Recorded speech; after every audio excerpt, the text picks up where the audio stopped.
Today, fellas, we're talking about Alien vs. Predator on the Atari Jaguar, which was developed by Rebellion and released in 1994.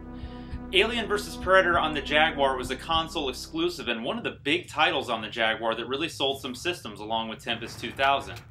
It was a first-person shooter where the player has the option to play as all three characters, and by three I mean the Alien, the Predator, and the Colonial Marine.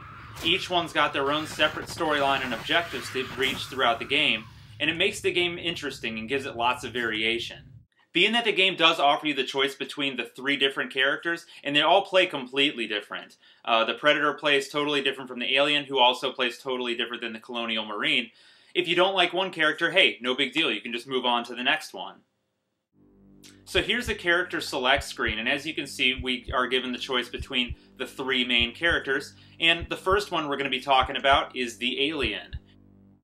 Now, the Alien's backstory is that you're supposed to rescue the Queen who's been taken captive by the Predator, and on your way to rescue her, going through these different levels of the Predator ship, you're going to have to be dealing with the Colonial Marines as well as the Predators themselves. What's cool about the Aliens is that they don't have a life bar, but how it works is when you kill a guy and you cocoon him, what you do is you swipe him, hit him with the tail, swipe him again, and then it'll say to cocoon the enemy. You cocoon them, and then once they do that, you'll see a bar on the side of the screen where it shows the growth of each cocoon. As each one hatches, basically, you are then taking control of that alien once it hatches, and you can keep doing it over and over and over again, which really kind of adds an interesting dynamic to playing as the Alien. Also, you'll notice that the Alien is a lot faster than the other two, which is really neat because, you know, it would be true to the storyline. The Alien is the fastest out of the three. And its attacks are pretty neat too. You've got, with your three face buttons, you've got your swipe attack, which is the claw, a tail attack, which is to kind of stab with the tail, and then you can even bite the enemies, which is usually a one-hit kill. The Aliens can also use air ducts in order to move up and down throughout the different levels of the ship in order to finally get to the Alien Queen and rescue her to complete the Alien campaign. Moving on to the Predator, what's cool about this one is the Predator's whole deal is that he's trying to locate the Queen's skull. This is like the ultimate trophy for him. And you have to kill with honor, basically, which is kind of a neat perspective on the storyline. So you can't just go invisible and kill everybody because you need those points, those honor points when you're taking out everybody else in order to get the new weapons and upgrades.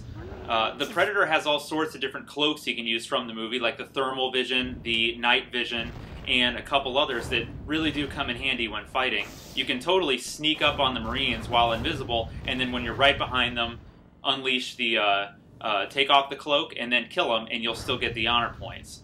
The Predators also have a bunch of different weapons, like they have a spear, the shoulder cannon, you can throw the discs, and of course, the melee attack. And last on our list of choices is Private Lois, who's a Colonial Marine. Private Lewis's objective is to escape the base, which is just swarming with aliens and predators, which, as you can imagine, would be absolutely no fun for this guy. You start with little to nothing as far as weaponry or protection goes, but luckily you can pick up medkits along the way, which are used instantly when you pick them up, as well as several different guns that you can use to take out both the aliens and the predators. The Colonial Marine also uses elevators to go up and down through the different levels of the base, and you'll have to find different key cards to up your security clearance throughout the Colonial Marine campaign. When talking about the graphics in Alien vs. Predator on the Jaguar, you have to make a lot of comparison to Doom, being that both are 3D first-person shooters that utilize 2D character sprites for the enemies and items.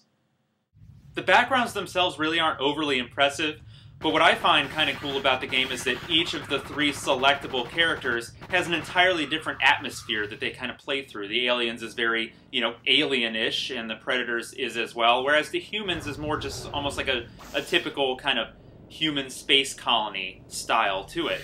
It can get a little choppy, and it doesn't move really smooth all the time, but that doesn't take away from how scary it can be when you're walking around a corner and then bam, here comes an alien or a predator, just ready to attack and come after you.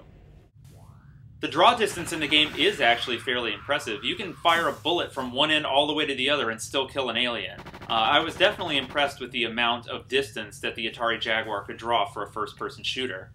As far as sound and music goes, there's really not that much in the way of music, aside from just the opening theme. Most of the levels are pretty quiet, because you've got to really rely on the sound effects to determine where your enemies are coming from. And you'll really have to listen carefully to figure out where these guys are hiding, especially when fighting the Predator, since most of the time they have an invisibility cloak.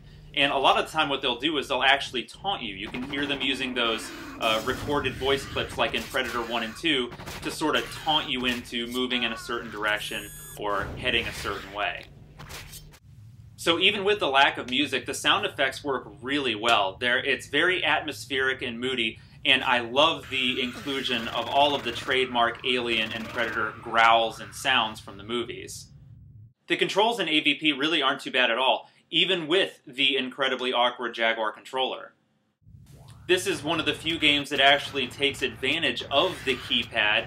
The keypad does several different things depending on who you're playing as. Like, for example, if you're using the Predator, 6 on the keypad changes the type of cloak that you have equipped. So, say you have the invisibility cloak on and you want to turn on the thermal cloak, you can just hit 6 on the keypad to switch through the different kinds.